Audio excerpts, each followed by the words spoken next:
Pasensya ka na, Bing. Ganon talaga buhay. Kailangan ko na kayong ibenta. Napamahal na kayo sa akin. Pero wala akong magagawa. Hindi bale. Kapag nakakuha uli ako ng kambing, sigurado ako, ikaw din yun. Nakatanggap ng telegrama si Aiden mula sa isang suki niya sa kabilang probinsya kung saan bumibili ito ng 4 na kambing na nagkakahalaga ng 10,000 piso. Nung mga panahon na yon, ang halagang 10,000 piso ay malaki na. Sa totoo lang, yung 10,000 na yon kasama pa roon ang bayad sa travel ng bibilin na kambing. Para, dyan lang po sa gilid. Dito na ba? Liblib to ah. Basta ho dyan lang. Hininto ng tricycle driver ang tricycle. Kasabay noon ibinaba ni Aiden ang mga kambing. Hoy iho, saan ka ba pupunta ha? Dideliver ko ho itong kambing. Huwag na po kayo magtanong, babayaran ko naman kayo eh. Ang akin lang naman. Bakit dito? Basta, bahala ka baliw. Ano Bing? Tara na? Pahirapan hinahatak ni Aiden ang mga kambing. Para bang masama sa loob ng mga alaga niya na mapupunta na siya sa iba. Hindi sigurado kung sila ba'y aalagaan ng mabuti o kaya na may kakarnihin. Ano ba? Sumama na nga kayo. Ainis naman kayo eh. Nahirapan siyang palakarin ang mga kambing. Sa totoo lang napapaisip na rin si Aiden nung mga oras na yon. Naiisip niya kasi ang kasabihan ng kanyang mga magulang noon na kapag ayaw ng hayop tumuloy sa pupuntahan, malamang ito ay nagbibigay na ng babala. Dahil sa wala na rin namang magulang si Aiden, ang lahat ng pamahiin ay binitiwan na niya. Lahat yung kinalimutan. Hindi nagtagal. Natahimik ang mga alaga niyang kambing. Napansin din niyang diretsyo na ito maglakad. At para bang gusto pang mauna sa kanya ng mga alaga niya. Yan! Ganyan! Matuto kayo! Kalahating oras pa ang lumipas. Natatanaw na ni Aiden ang bahay ni Benny. Pero bago siya makarating doon, nakadinig siya ng kakaibang ingay. Kaya't bahagya siyang napahinto. Kasabay din noon, ang bumubulaslas na malakas na sigaw ng isang matanda. Hindi alam ni Aiden kung saan nanggaling ang sigaw na yun. Bumalik ka rito! Bumalik ka rito! Ha? Ano yun? Ano yung sigaw na yun? Nakakatakot naman. Oh, Diyos ko! Hinatak na ni Aiden ang mga kambing hanggang sa sila ay makarating sa bahay ni Benny. Benny? Benny! Oh, Aiden! Ikaw na pala yan. Ito ni mga kambing. Teka lang, bakit parang takot na takot ka? Benny, may ano ba ron? Ha? Nadinig din ni Benny yung kakaibang tunog sa kakahuyan. Halika na, pasok. Pagpasok sa loob, doon binulaslas ni Benny ang narinig niya. Aiden hindi ko agad nasabi sa'yo. 1 linggo na rito yung mga yan. Sino? Si Cabanyas, tsaka si Mang Kipong. Naglalaban na naman. Naglalaban? Anong ibig mong sabihin? Si Mang Kipong, isang ermitanyo na dito naninirahan sa baryo namin. Pero napakadalang niyang magpakita sa tao. Yang si Cabanyas, Yan ay isang hari ng aswang. Ano? Anong hari ng aswang? Hindi ko agad nasabi sa iyo eh. Alam mo bang yang si Cabañas? Mahilig yan sa dalaga. Meron siyang nag-iisang dalagang natitipuhan dito sa baryo. Pero hindi siya gusto. Bukod sa aswang siya, pangit yung itsura niya. Kaya mag-iingat ka, Aiden. Bakit? Bakit ako mag-iingat? Bukod sa kumakain siya ng tao, baka mamaya ariin pa niya yung pagmumukha mo at buong katawan mo. Para siguradong magustuhan siya ng dalagang natitipuhan niya rito sa baryo. Ano? Bakit ako? Aiden, alam mo sa sarili mo na magandang lalaki ka. Baka mainggit sa'yo si Cabañas. Ariin niya yung katawan mo. Mahirap yan. Mas mabuti pa siguro, Aiden. Dito ka muna magpalipas ng gabi. Mahirap nang lumabas na rito. Sige. Sa takot ni Aiden, doon muna siya tumuloy ng isang gabi. Nag-inom sila ng gabi ng isang boteng lambanog. Alam mo, Benny, yung mga magulang ko, marami silang pinamana sa akin na pamahiin. Totoo yun. Katulad yung kambing kanina, parang ayaw maglakad. Ang sinyalis noon, wag na raw ako tumuloy. Pero tinuloy ko pa rin. Pero, Benny, sa panahon ngayong wala na si Itay at si Inay, baka hindi ko na rin sundin yun. Tsaka isa pa, malinis naman ang puso ko. Palagi ako nagsisimba. Humihingi ako ng tawad sa Panginoon at humihingi ng proteksyon. Kaya Benny, di ako natatakot doon sa Cabañas na yun. Bakit di ka umuwi? Yun na nga sana sasabihin ko sa iyo eh. Magpapaalam na ako sa iyo. Pero hindi kita papayagan. Bakit? Bakit kita papayagan? Paglabas mo rito sa liblib, wala ka nang masasakyan. Anong oras na? 9:00 na ng gabi. Ganun ba? Sige. Iihi mo na ako. Pagtayo ni Aiden sa labas ng bahay, ikinagulat niya yung parang may taong huminto sa tapat niya. Sino yan? Sino ka? Hoy! Teka, Aiden, sinong kausap mo dyan? May tao yata, Benny. Ha? Diyos ko, por Diyos por Santo. Pumasok ka rito! Dalian mo! Teka, ano bang nangyayari? Sino ba kasi yan? Yung taong huminto sa tapat niya ay unti-unti niyang nakitang lumalapit. Hanggang sa... Dayo ka rito! Oo. Bakit? Cabañas, bisita ko yan. Ikaw naman, Benny. Hindi mo man lang sinabi sa akin na meron ka palang gwapong bisita. Ha? Kararating lang yan. Kararating? Parang nakita ko siya kaninang hapon. Mga bandang 4:00. Parang siya yung binatang may hatak ng kambing. Oo, ako nga yun, bakit?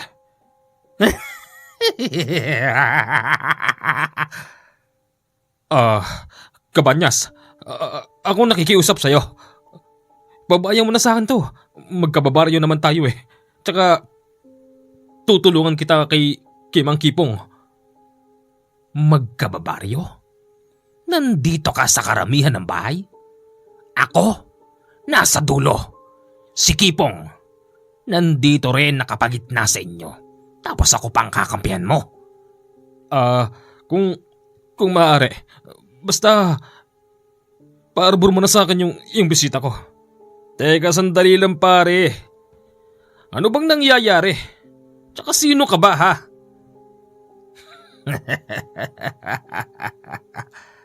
Yan ang gusto ko. Yung guwapo. Matapang. Buuan loob. Ano kaya ang pakiramdam na magkaroon ng ganyang kagwapong muka at may magandang pangangatawan? At higit sa lahat, mabango. Hoy, masarap siyempre. Hahabulin ka ng mga babae. Pero siyempre akin tong katawang to eh. Hindi sa'yo. Ikaw, maitim, payat, mabaho, mapula yung mata. Lasing na si Aiden habang sinasabi yon kay Cabañas. Tila ba nakalimutan nito ang sinabi ni Benny na si Cabañas ay isang hari ng aswang sa kanilang baryo. Benny, nagpapahiwatig ang kasama mo, Benny. Cabañas, parang awa mo na. Luluhod ako sa harapan mo. Ibibigay ko sa iyo ang 3 kambing. Wag lang siya. Ganon? Sige. Yung kambing na dineliver ni Aiden, si Cabañas lang tuloy ang nakinabang. Teka lang pare, ba't binibigay mo sa kanya yung kambing na binili mo sa akin? Pare, halika na rito. Hinatak-hatak ni Benny si Aiden hanggang sa ito'y makapasok sa bahay. Aalis na ako. Salamat sa kambing. Ano ba pare? Ba't mo ako pinigilan doon? Pare, umahis ka nga. Gusto mong ariin nun yung katawan mo? Ano? Aswang ba?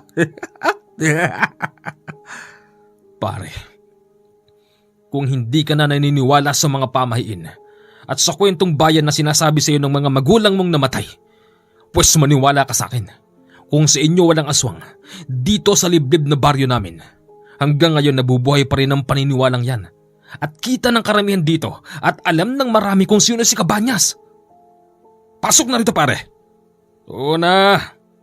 Bukas, baka bawiin mo yung pinagbilan ha. Ba't ko naman babawiin? Sige na. Sa madaling sabi, sakripisyo ang ginawa ni Benny, habang si Aiden ay patawa-tawa lang. Sakit ng ulo ko pare. Pare, makakalis ka na. Ito na rin ang huli kong pag-order sa'yo ng kambing. Teka, bakit? May nagawa ba akong masama? Ano bang ginawa ko kagabi? Pare, nasaan yung kambing? Ewan ko sa'yo. Binigay ko sa'yo, di ba? Wala na rito. Kaya wala na kasi ibinigay ko rin sa taong gustong kumuha ng katawan mo. Huh? Gustong kumuha ng katawan ko? Sino? Yan ang hirap sa'yo eh. Konti pa lang yun na iinom natin. Lasing ka na agad. At di mo alam kung anong ginawa mo. Pare, kasalanan ko ba? Kasalanan mo pare. Hindi bale. Wala akong tiwala ron sa Cabañas na yon. Inikot-ikutang kanya kagabi. Palagay ko, meron siyang ginawa sa'yo. Halika pare. Saan tayo pupunta? Basta! Tumapat sila sa isang lumang bahay. Pero halata mong may tao. Kasi yung paligid noon ay malinis. Tapos sa bubong nitong pawid, may tumatagos na mga usok na halata mong nanggaling sa kalan. Tao po! Tao po! Sino yan? Mang Kipong. Sino ka? Benny ho, yung nakatira ho sa bungad. Bakit? Ito ho kasing kasama ko. Nasaksihan yung nangyari kahapon. Yung paghahabulan nyo ni Cabañas. O ngayon, Mang Kipong, hihingi po sana kami ng tulong. Tungkol saan? Ito ho kasing kasama ko, inikot-ikutan ni Cabañas. Baka ho kasi sigurado yon. Tuso si Cabañas. Maliban doon, ano pang ginawa niya? Sa nakita ko ho, kursunada niya yung mukha at katawan ng kasama ko. Ano? Por Diyos por Santo, halika kayo, pumasok kayo rito. Pinapasok sila sa loob. Doon ay inalam ni Mang Kipong kung tunay bang minarkahan ni Cabañas ang binata.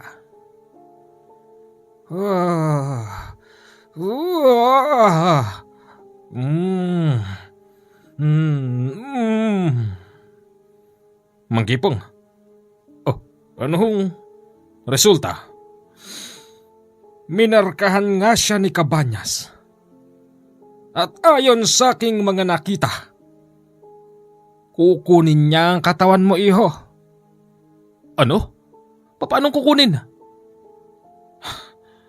Umalis ka na. Magpakalayo-layo ka na. Tumawid ka ng dagat. Baka sakaling hindi ka niya masundan. Sandali lang ho. Saan naman siya pupunta? Hindi ko alam. Basta lumayo na siya. Yung malayong malayo. Para hindi siya makita ni Cabañas. Araw ngayon. Tsak na mamayang hapon pang gising nun. At kapag gising niya, ikaw na ang pupuntiryahin niya. Aariin niya ang iyong katawan. Dahil meron siyang babaeng natitipuhan. Ayaw niyang kunin ng sapilitan. Gusto niyang ibigay kusa ng babae ang kanyang puso. Nasisiguro kong gagamitin ni Cabañas yung mukha mo, binata, at ang katawan mo para mapasa kanya ang dalaga. Pare, totoo ba lahat yun? Totoo yun. Umalis na kayo. Sige na! Umalis na silang dalawa nung oras na yun. Hinatid pa nga ni Benny si Aiden hanggang doon sa labas. At nang makasiguro na si Benny na nakasakay na si Aiden sa tricycle, dito pa lang ito na panatag. Habang naglalakad si Benny pabalik sa bahay, narinig niya na naman ang kakaibang tunog. Tapos napatingin siya sa itaas. Kita niya yung parang naggagalawan ang mga dahon at sanga. Senyales na mukhang kadadaan lang doon ang hari ng aswang na si Cabañas. Lintik! Hindi! Mabilis nagtatakbo si Benny upang habuli ng tricycle. Pero sadyang mabilis din tumakbo yung tricycle kaya't hindi niya ito inabutan. Sa kabilang banda, habang si Aiden ay binabiyahe ng tricycle, heto namang nagmamaneho, palinga-linga sa paligid, tapos titingin sa itaas. Yung tricycle kasi noon ay walang bubong. Huminto yung tricycle sa gilid upang umihi yung driver. Sinabayan din ito ni Aiden. Maya-maya pa pagbalik niya sa tricycle, nagulat siya dahil yung driver iba na. Sino ka? Teka, ikaw yung lalaki kagabi. Ako nga. Napakagwapo mo talaga. Yung mukha na yan ang kailangan ko para mapasakin siya.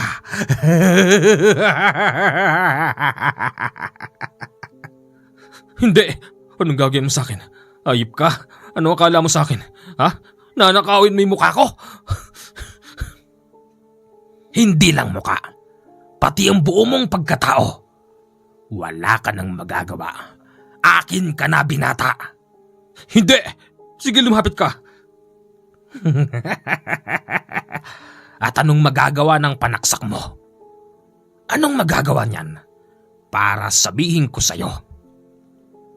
Ako ang hari ng aswang dito. Isang karangalan na aariin ko ang katawan mo. Maraming nagnanais niyan. Maraming nangangarap. Kaya napakaswerte mo. Dahil ikaw ang natipuhan ko. Hindi. Anong napakaswerte? Malas ka mo. Ano, aariin mo sarili ko? Para ano? Para mapasakin na ang aking minamahal. Nang sa ganon, makapagsimula na akong magpunla. magpapadami. Sige, lumapit ka!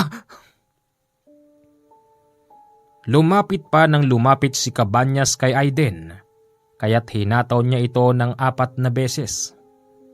Tinamaan niya ito sa dibdib, tapos sa tiyan, hanggang sa paulit-ulit niya itong pinagtataga. Pero ni hindi man lang natinag si Cabañas. Anong klaseng tao ka, ngayip ka? Ha? Hindi ako tao. Ikaw ang tao. Pasensya ka na. Ganon talaga buhay. Wala ka nang magagawa. Akin ka na.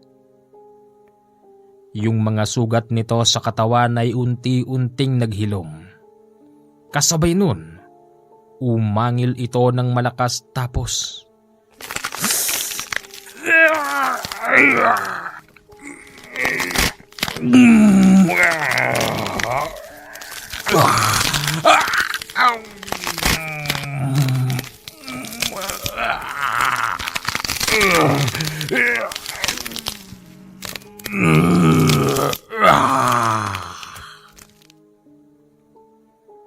Gulat na gulat si Aiden sa kanyang nasaksihan.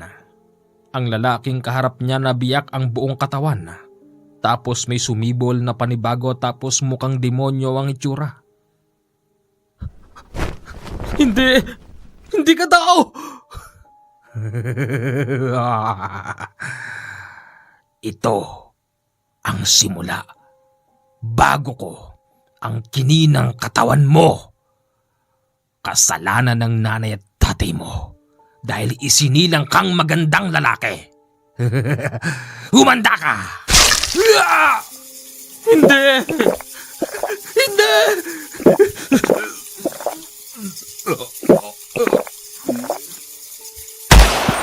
Ayop ka, bitiwan mo siya! Pangas! Sige, lipad ka, Cabañas! Hahabulin ka ng bala ko! Pare? Ayos ka lang, pare? Pare! May kagat na siya sa leeg. At medyo madami na din ang nahigop sa kanyang dugo. Bago pa dumating ang kaibigan na si Benny.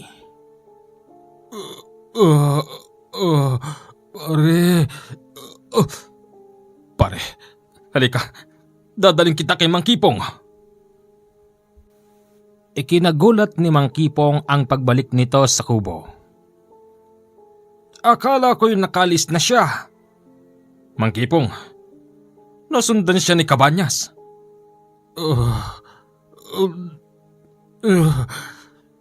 Mukhang madami-daming dugo ang nakuha nito.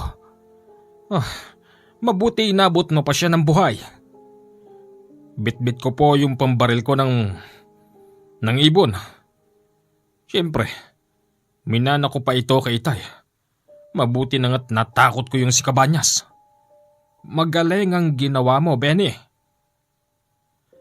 Mang Kipong, anong magagawa nating remedyo ngayon sa kanya? Sa ngayon, dito muna siya. Oobserbahan ko siya.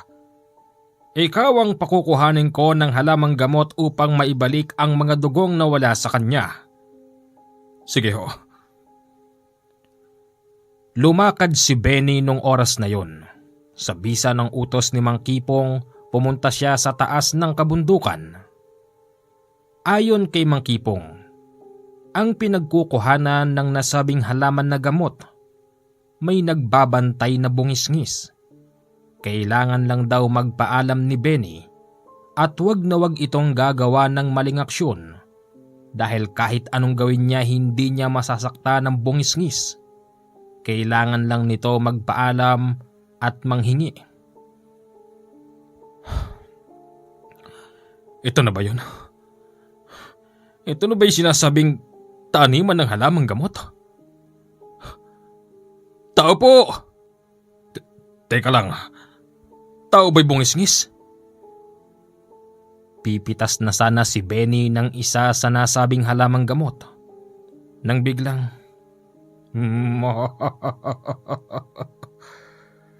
At sinong nagbigay sa iyo ng pahintulot na kumuha sa aking binabantayan?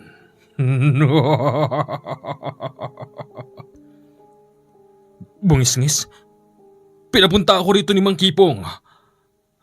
Kailangan ko ng halamang gamot para sa kaibigan kong hinigop ang dugo. Parang awa mo na. Sige na.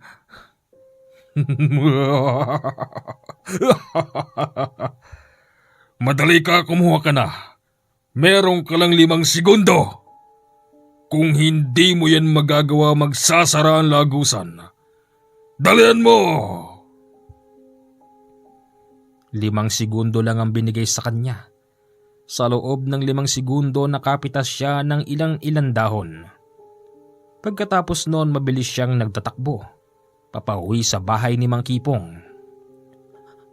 Mang Kipong! Eto na ho! Ay, salamat! Mabutit pinagbigyan ka ng kaibigang Bungisngis. Bungisngis? Hindi ko siya nakita. Pero narinig ko yung salita't tawa niya sa akin. Ayos lang yon. Kung hindi mo rin binanggit ang pangalang ko, tsak na hindi kanya pagbibigyan. Magaling, akin na. Yung katas ng nasabing halamang gamot, yun lang pala ang kailangan. Dinikdik yon ng matanda, tapos ihinalo sa medyo maligamgam na tubig, na ayon sa matanda magbibigay ito ng karagdagang dugo na nawala kay Aiden. 2 araw 2 gabi siyang walang malay at inoobserbahan siya ni Mang Kipong at Benny. Mang Kipong, talaga bang babalik pa sa dati kaibigan ko? Babalik pa siya. Bakit naman kasi nagpa-deliver ka pa ng kambing dito? Ayan, si Cabanyas tuloy ang nakinabang. Mang Kipong, dati na siyang nagde-deliver dito. Hindi ko naman alam na bigla palang lalabas siyang Cabanyas na yan. Ganito ang gagawin natin. Kapag nagising na siya, uunahan natin si Cabanyas. Pupunta tayo sa dalagitang natitipuhan niya. Uunahan natin siya na siraan. At sasabihin natin sa kanya na kung sakali mang merong bagong muka ang mangliligaw sa kanya, huwag niyang papatulan. Dahil yun ay isang malaking patibong. Teka ho, ibig bang sabihin noon nagaya na yung mukha ni Aiden? Pwede. Kasi marami ng puwersa at dugo na nahigop sa kanya. Malakas si Cabanyas. Hindi lang yon ang kaya niyang gawin. Mahusay siyang madlinlang. Lintik. Anong dapat natin gawin para mapatayin natin ang taong yon? Hindi siya tao. Oo nga. Anong gagawin natin, Mang Kipong? Sa ngayon hindi ko pa alam. Basta't gawin muna natin ang ating napag-usapan. Habang hindi pa nagigising si Aiden, lumakad si Benny at pumunta sa bahay ng dalagitang natitipuhan ni Cabanyas. Nakita niyang ang bahay noon ay isang kubo lang. Maayos ang labas at malinis kahit na nakapailalim ito sa malaking puno ng mangga.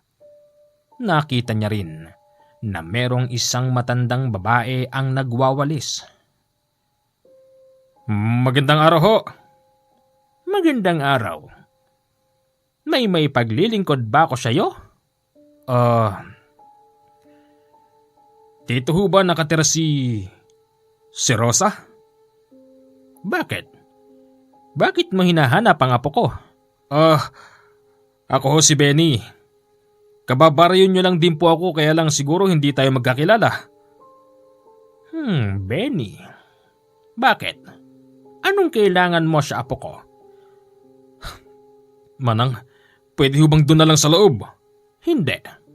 Wala akong pinagkakatiwalaan na kahit na sino. Kung anong kailangan mo, sabihin mo lang. Nakita ni Benny na yung matanda ay parabang umalerto. Yung hawak nitong walis hinawakan niya ng mahigpit, tapos medyo nakaamba at nakahawig. Teka lang Manang. Di naman ho kailangan umabot sa ganyan. Ano ba kasing kailangan mo? Oh, bibigyan ko lang ho sana kayo ng babala. Baka ho kasi yung manliligaw ni Rosa, si Cabanyas, gumamit ng ibang muka. Si Cabanyas baka mo? Oho, kasi yung kaibigan kong nag-deliver ng kambing dito, nahigop niya yung maraming dugo. Kaya ho nasisiguro kung... Ano? Sino yun? Paglingon ng matanda sa likod, nakita niyang merong taong naglalakad. Pormado ito, nakasuot ng polong kulay pula, nakaslacks ng itim at nakamatulis na sapatos. Hagod na hagod din ang buhok nito. Tapos umaalingasawang pabango ng tao. Manang, huwag kayo magtitiwala sa kanya. Tao po. Magandang araw po. Sino ka? May kailangan ka? Andito po ba si Rosa? Hoy! Anong kailangan mo? Si Rosa kailangan ko. Kailangan mo siya? Aba, huwag mo sabihin po pormahan mo yung kasintahan ko. Ano? Imposible. Imposibleng magkaroon siya ng kasintahan. Teka nga sandali lang. Hoy bata! Bata ka pa. Wala ka pang may papakain sa liligawan mo.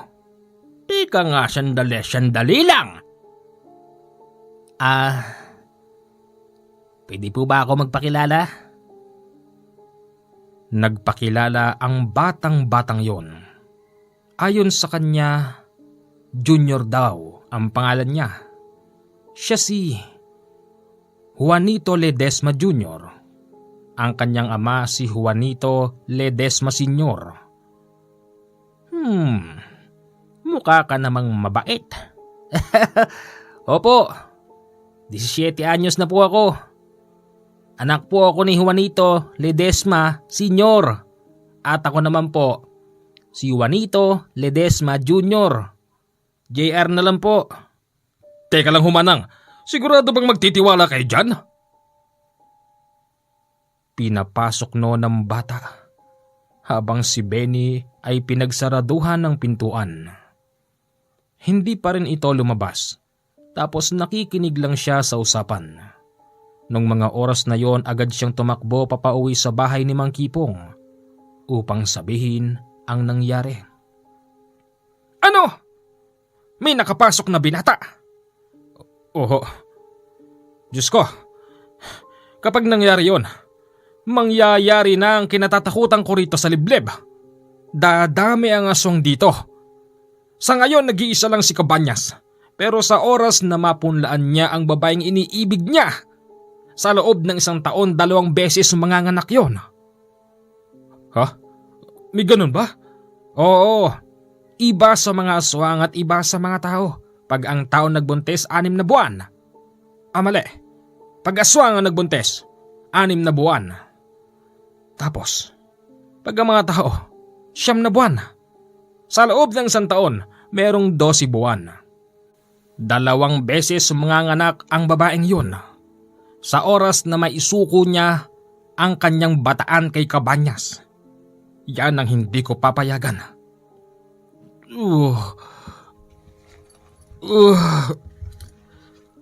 Iho.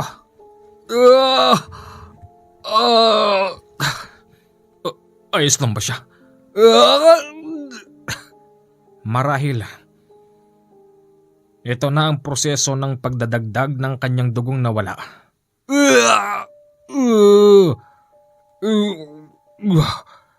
Nako, sana naman. Sana naman wag talaga. 2 uri ang kayang gawin ni Cabanyas. Pwede niyang ariin ang mismong katawan ng taong natitipuhan niya. O kaya na may higupin lang ang dugo para magaya niya ang itsura. Kung ganoon, mas may pag-asa pa dahil naririto sa atin ngayon si Aiden. Yun na nga. Pero malaki pa rin ang posibilidad na magaya niya ang itsura ng tao kapag marami siyang nahigop na dugo rito. Ano ba itsura ng tao na yon? Ugh. Pare. Pare. Pare, ayos ka lang? Tubig pare. Tubig. Itinayo siya sa pagkakahiga tapos binigyan ng tubig. Pinipilit ni Aiden na bumangon. Pagbangon niya agad siyang napadilat hanggang sa napansin ni Benny at ni Mang Kipong na yung mga mata ni Aiden ay nagbabago. Hindi! Diyos ko, bakit ho? Yung katawan niya ang kukunin! Ibig sabihin, yung binatang pumasok kila Rosa, hindi siya... Ewan ko, marahil siya din yon. Huli na tayo! Huli na tayo! Tuluyan nang nakabangon si Aiden. Tumayo ito sa papag. Kasabay nun, ang panlilisik ng mga mata. Napalingon ito sa bukas na bintana at mabilis siyang tumalon. Mang Kipong, anong gagawin natin? Madali ka. Kunin mo ang buntot pagi at bolo. Susugurin natin sila. Sumunod naman si Benny sa utos ni Mang Kipong. Mabilis silang nagtatakbo at pumunta sa bahay nila Rosa. Alam kasi ni Mang Kipong na doon ito pupunta. Pagdating doon, normal naman ang lahat. Nakasarado ang pintuan tapos may mga nagtatawanan sa loob. Hoy, ikaw Juanito Jr. ha? Huwag mong pinalilitaw yung dimple mo. Sige ka, may in love ako sa'yo. Yun nga ang gusto ko eh. Yung may in love ka sa akin. Parang normal naman yung nasa loob. Sa palagay ko nga normal. Pero saan nagpunta yung katawan nun? Maya-maya pa, nakadinig sila ng lagabog ng bubong na para bang merong isang malaking ahas o kung sino mang hayop ang tumalon doon. Ano yun? Ano yun, Rosa? Naku, wala yun.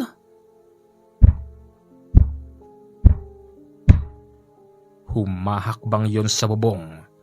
Ramdam yung para bang matinding galit nung nasa itaas. Nakita ni Benny at ni Mang Kipong na isang napakalaking ibon na merong mahabang pakpak ang naroroon. Mabilis itong nagtatakbo upang lundagin ang nasa taas ng bubong. Pero hindi sila nagtagumpay dahil bigla rin lumipad yun. Hey! Anong ginagawa nyo dyan sa bubong ko? Mang Kipong, bumaba kayo dyan mga aswang! Aswang? Naku, napagbintangan pa tayong aswang. Sandali lang! Bababa kami rito! Bumaba naman yung dalawa.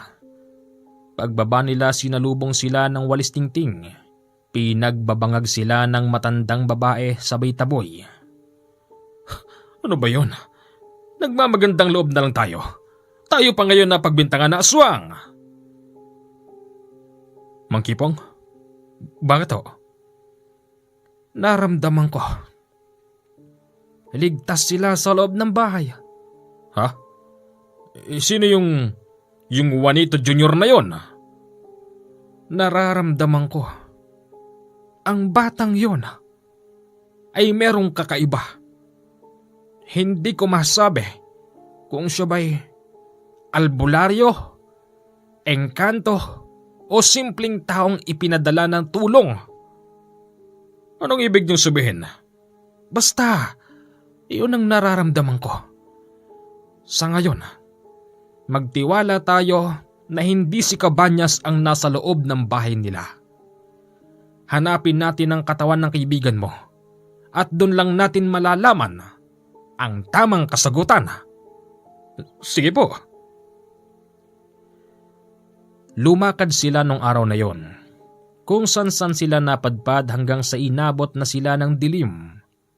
Hanggang sa napadpad sila sa umaagos na pools. Anong lugar ho ito? Hindi ko din alam. Sa lawak ng liblib na baryo na ito, hindi ko naman lahat napuntahan. Kung ganoon, marahil pwede pala tayong maligaw sa sarili nating baryo. Kaya nga, dahil sa paghahanap nila sa katawan ni Aiden kung saan sila napadpad nung oras na yon, hanggang sa tumagal pa ng 2 araw 2 gabi. Hindi ba natin babalikan yung bahay nila Rosa? Doon na nga tayo pupunta ngayon. Cabañas, sobra na ito. Pagbalik nila sa baryo, laking gulat nila dahil si Aiden nakita nilang tumatalon sa bawat bubong ng mga kabahayan. Iba na ang itsura nun. Halos nagahalo yung muka ni Aiden at ni Cabañas. Aiden! Bumaba ka rito! Mag-usap tayo! Sandali. Iba na siya. Ha? Sinong Aiden? Akin na ang katawan niya. Oh, hindi. Ayip ka! Akmang babarilin na naman ito ni Benny nang pigilan siya ni Mang Kipong. Wag! Sa oras na mapatay mo siya, ang mamamatay lang dyan yung katawan ng kaibigan mo. Pero hindi si Cabañas. Anumang oras ay kaya niyang lisanin ang katawan ng kaibigan mo. Kung ganun, dapat pala tayo mag-ingat. Hindi natin dapat saktan ang katawan ni Aiden. Yun na nga. Mang Kipong, anong gagawin natin? Sa oras na kumilos tayo ng mali, mamamatay pala ang kaibigan ko. Habang sila'y nanonood lang sa ginagawa ni Aiden at wala silang magawa, nakita nila yung batang si Juanito Jr. naglalakad, bitbitang kulay pulang rosas. Aba, may aswang doon oh. Teka Mang Kipong, ito yung bata. Hoy! Ikaw yung manliligaw ni Rosa? Oo. Manong, may aswang sa bubong oh. Hindi ba kayo natatakot? Hindi. Umuwi ka na. Dayo ka lang dito. May itsura ka pa naman. Baka mamaya ikaw pa mapagkursunadahan yan. Mas mainam nga sana ikaw ang makursunadahan eh. Si Aiden na nasa bubong ay nagpapatalon-talon din sa mga puno. Hanggang sa ito ay tuluyan nang nawala sa kanilang paningin. Mabilis silang nagtatakbo papunta sa bahay nila Rosa at sumunod din ang batang Juanito. Hindi nga sila nagkamali dahil naroroon si Aiden sa pintuan at kasalukuyang kausap ang lola ni Rosa. Ganun ba Aiden? O sige halika pumasok ka rito. Yan. Rosa. Cabañas! Hanggang dito ba naman? May problema ba? Wala po. Sinarado ni Cabañas ang pintuan at doon kinabahan na yung dalawa baka kung anong mangyari. Tiyak na unang papatayin ni Cabañas. Walang iba kung hindi yung matanda tapos kukuhanin na niya ang loob ng dalaga. Madali kayo! May pumasok na aswang sa bahay nila Rosa! Wika ng batang Juanito. Inikutan nila yung bahay kung saan sila pumasok nung mga oras na yon hanggang sa tuluyan nang nakapasok si Benny at binaril ng ilang beses si Cabañas na nung mga oras na yon nasa katauhan na ni Aiden. Sigaw ng sigaw si Rosa pati ang lola nito at nagtatago sa isang sulok. Pangahas! Hanggang dito ba naman? Sumusunod pa kayo! Kahit ka hindi kita hahayaang magpalit ng anyo!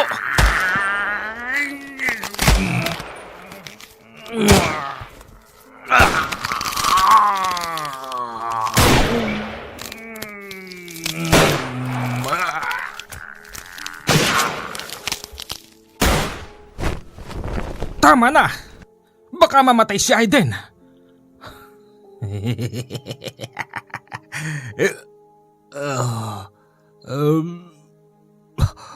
Benny!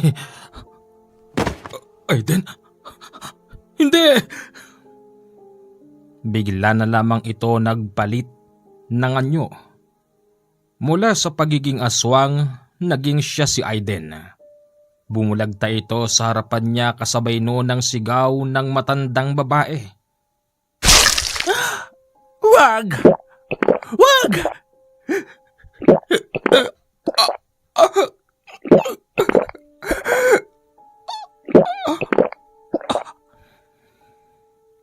Ang matandang babae naman pala ang pinagbalingan ni Cabañas, na nung mga oras na yon nasa likod na siya ng matanda, habang ang katawan ni Aiden ay bulagta na sa lupa. Nakaalis yon sa katawan ni Aiden nang hindi nila namamalayan, hanggang sa yung matanda ay tuluyan ng natunaw ang katawan at tanging balat na lang ang natira. Hindi niyo ako kaya. Ako ang hari ng aswang dito. Humanda kayo sa akin ngayon. Papatayin ko kayong lahat. Maestro! Iba na sitwasyon! Pumasok ka na!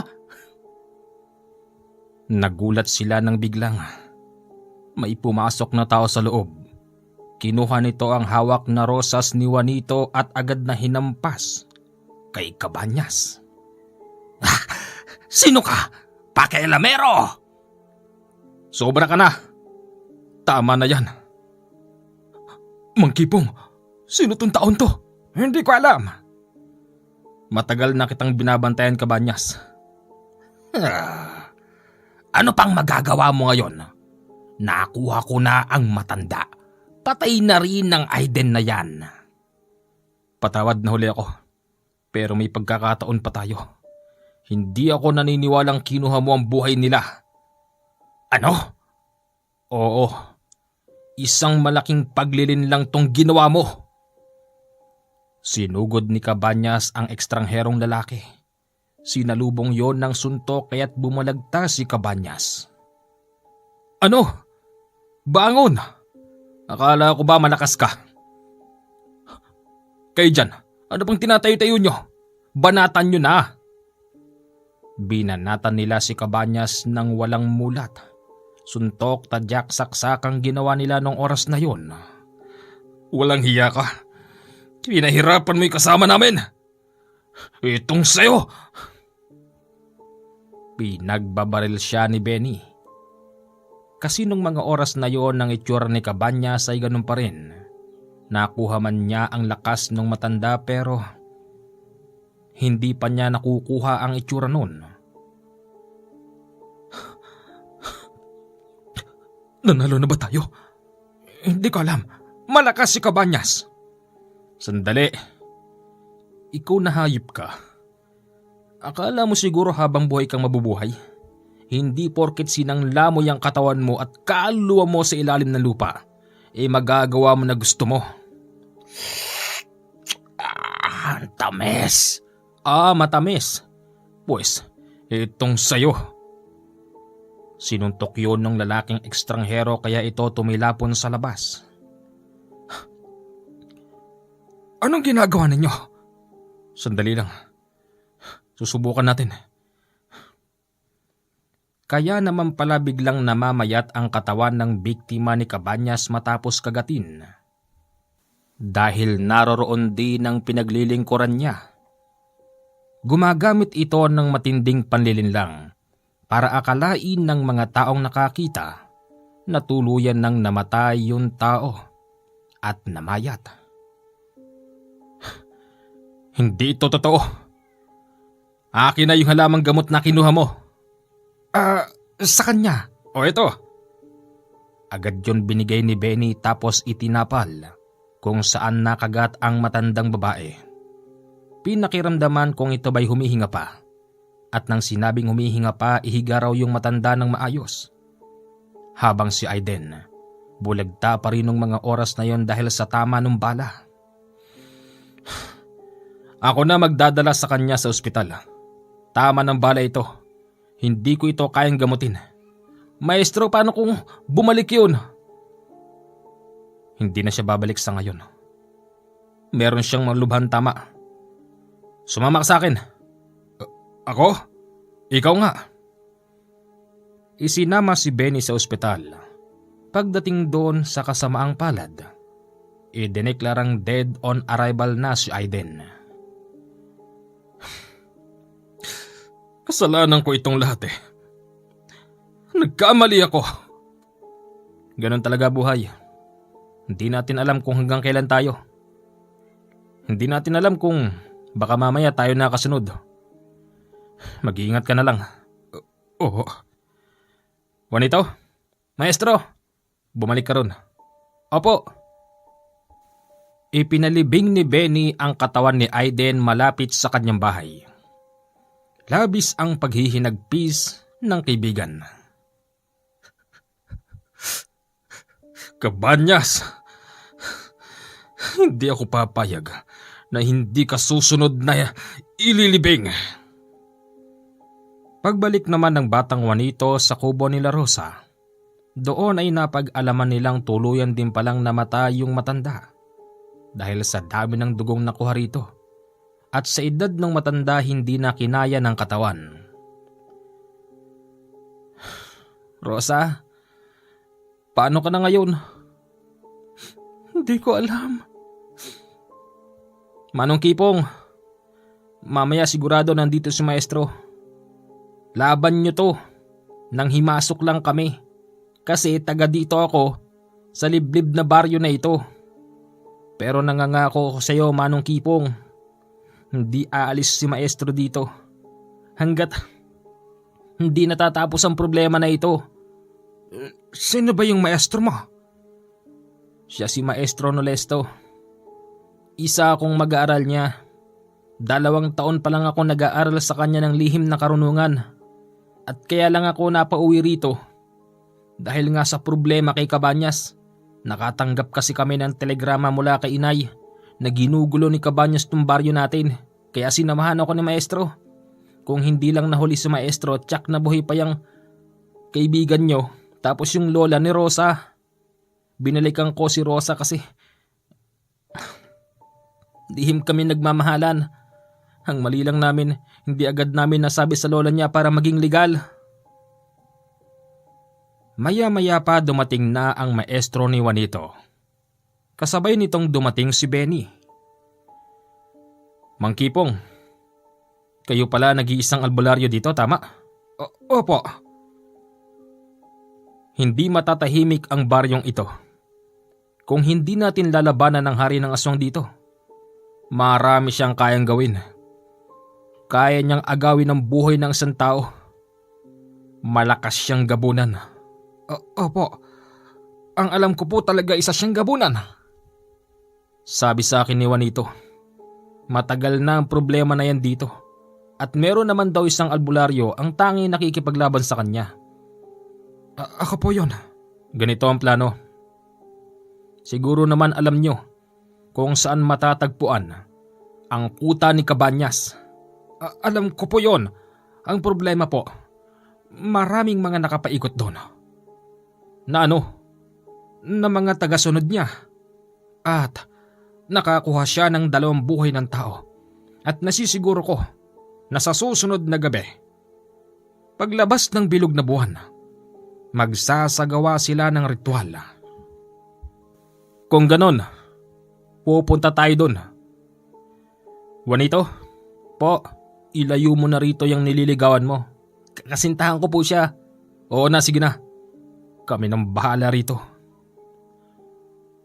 Pumunta sila sa kuta ni Cabanyas, kung saan merong malawak na lupain, kapatagan at kagubatan. Pagdating nila doon, ang dami ng tao. Nagsuot sila ng kaparehas ng suot ng mga tao doon upang hindi sila mabilis na mahalata. Si Cabanyas yun, di ba? Siya nga yun. Siya yung nakatungtong doon. Anong gagawin niya ron? Sa palagay ko, kaya sa dyan nakatungtong. Dyan sa mataas na bahagi, nandyan yung binabanggit nyo kanina na kanyang pinaglilingkuran, na pinagsanlaan niya ng kanyang... Hindi. Meron siyang binubuhay. Tama. Yan ang nga gusto kong sabihin kanina pa. Kailangan natin maagapan yun. Lahat ng mga tao nagsigsipunta na roon at pinaikutan ang tinutungtungan ni Cabañas. Tapos meron itong parang ina-announce. Mga kasama, ito na ang oras at gabi na pagbuhay ng ating Panginoon. Gusto kong masaksihan ninyo ang ritual na isasagawa natin ngayon. Nakakuha ako ng 2 buhay na iaalay ko sa ating Panginoon. At kapag nabuhay na siya, ipinapangako ko sa inyong lahat ng naririto ay bibigyan niya ng buhay na walang hanggan.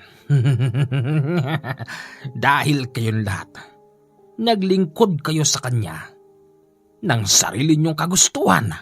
Hindi ba mga kasama? Lahat ng mga tao doon ay tumango. Maging sila tumango para hindi sila mahalata. Kanole, tignan mo yung mukha ng mga tao. Halos lahat sila matatanda. Oo. May mali rito. Benny, po. Huwag mong gagamitin yung baril mo. Sa palagay ko, kapag nakapatay ka ng tao rito, hindi na sila maibabalik pang muli. Opo, kunin mo to. Inabutan siya ni Kanole ng isang maliit na punyal. Sinabi niyang gamitin yon kung kinakailangan. Kahit na anong pagtatago nila, napansin pa rin sila ni Cabañas, kaya't tinuro sila ni Cabañas habang ito'y nakatayo. Oy! Dumating na pala ang ating panauhing pangdangal. Mainam na punta kayo rito para masaksihan nyo ang pagbuhay ng aking Panginoon. Kung ako ang hari dito, ako ang nasusunod. Pwes, meron pa akong sinasamba. Saksihan nyo ang pagbangon ng aming ama. Ganon? Bakit? May magagawa ka ba, ha? Meron. Kayong lahat ng mga tao rito, makinig kayo sa akin. Alam nyo naman siguro noong araw nang hindi pa kayo sumasapi dito kay Cabañas, hindi ganyan ang mga itsura nyo. Naging ganyan kayo nang mapunta kayo rito, hindi ba? Nasisiguro ko na sa gabing to, hindi niya may pagkakaloob sa inyo ang ipinapangako niya sa inyo. Dahil walang demonyong nakapagbibigay ng buhay na walang hanggan, nilinlang niya kayo. Dahil lang totoo nun, kayong lahat ng naririto na ginawa niyang kasangkapan, ito na rin ang huling gabi niyo. Ang mga tao doon ay nagtitinginan. Tila ba naguguluhan hanggang sa sinabi ni Kanole. Ibig kong sabihin na ito na ang gabi niyo dahil mamamatay na rin kayong lahat. Hindi lang ang 2 buhay na kinuha ni Cabañas ang iaalay niya, kung hindi lahat kayo. Nagtingina ng mga tao nung oras na yon at tuwang-tuwa naman si Mang Kipong at si Benny. Mabuti na lang. Meron taong nakialam nang dahil dyan mabibigyan ng hustisyang pagkamatay ni Aiden. Totoo yon mga kasama. Kaya walang dahilan para paglingkodan yan habang may oras pa kayo. Magtulong-tulong na kayo. Patayin nyo ang taong yan. Sige na! Napapaisip pa rin ng mga tao doon. Pero nang muling sabihin ni Kanole na meron pa silang mga mahal sa buhay na nag-aantay sa kanila, gawin na raw nila ang nararapat. Doon napaisip yung mga taong matagal na nga naman sila wala sa kanilang mga mahal sa buhay. At doon isa ang nagdesisyon. Pinagbabato nila si Cabañas ng tipak-tipak na bato at yung iba pa kumuha pa ng mga matutulis na kawayan at pinaliparan si Cabañas. Sumidhe ang galit nito kaya ito nagpalit ng anyo. Kasabay noon ang pagdagit sa mga taong tumatraidor sa kanya. Hindi pinayagan ni Kanole ang ganong senaryo. Habang ito'y dumadagit ng mga tagasunod niya, agad niya itong pinabagsak sa pamamagitan ng orasyon. Nang bumagsak si Cabañas, agad niya itong nilapitan. Gamit ang punyal na humahaba, tinarakan niya ito sa leeg at tinapakan ng dibdib tapos ang kamay. Ano, Kabanyas? Akala mo siguro habang buhay kang makapanglilin lang ng tao? Hindi mo na magagawa pang lumipat sa iba. Dahil dito sa kinahihigan mo, kinurdonan na kita. Walang yaka. Sino ka bang pakilamero ka? Wala. Hindi ka makakalipat sa ibang katawan. Uulitin ko, may kordon ka na. Diyan ka na magiging abo. Hindi! Hindi!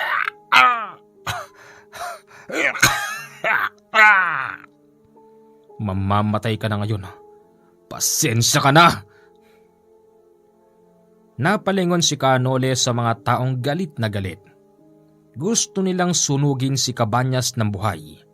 Pero pinigil niya yung mga tao dahil ayon dito, ang gamit nilang pansunog ay hindi basta tatalab sa kanya.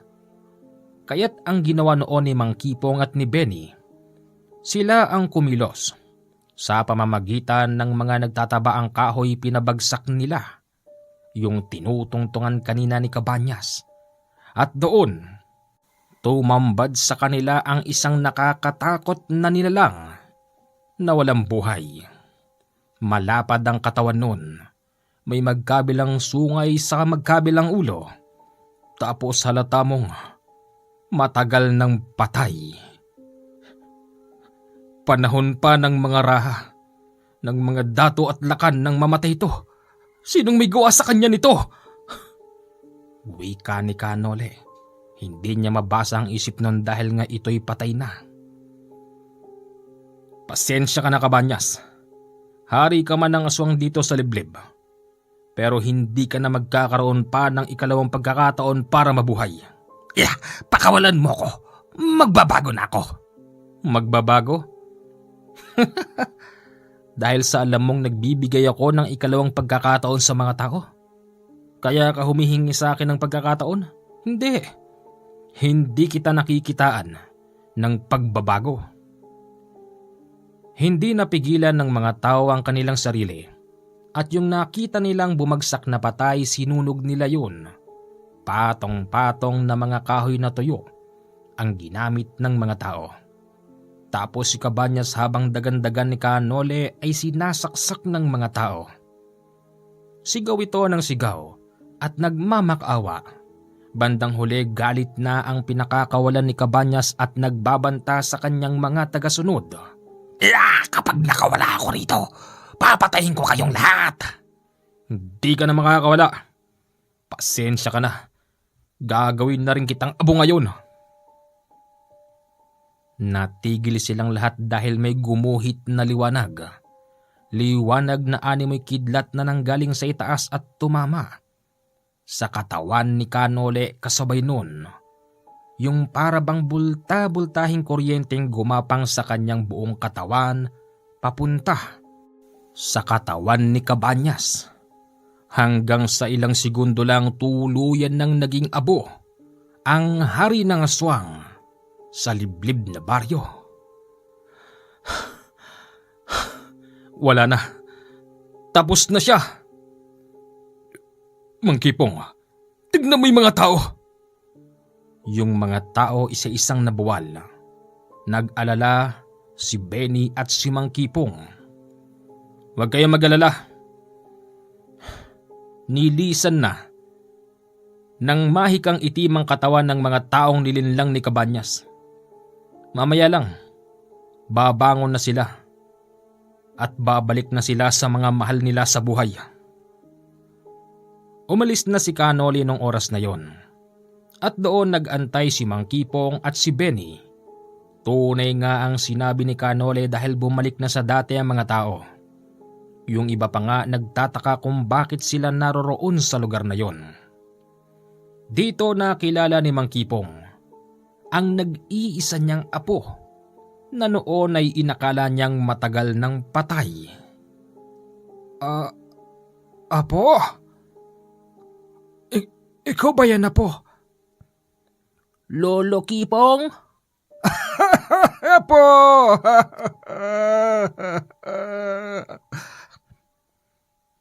akapan ng maglolo nang makita silang muli. Habang si Benny, nakita niya yung isang lalaking nakatalikod. Teka, parang pamilyar sa akin yun ah. Paglapit niya roon, hinding-hindi siya maaaring magkamali dahil ito yung taong kumupkup sa kanya. Ninong? Ninong Domingo?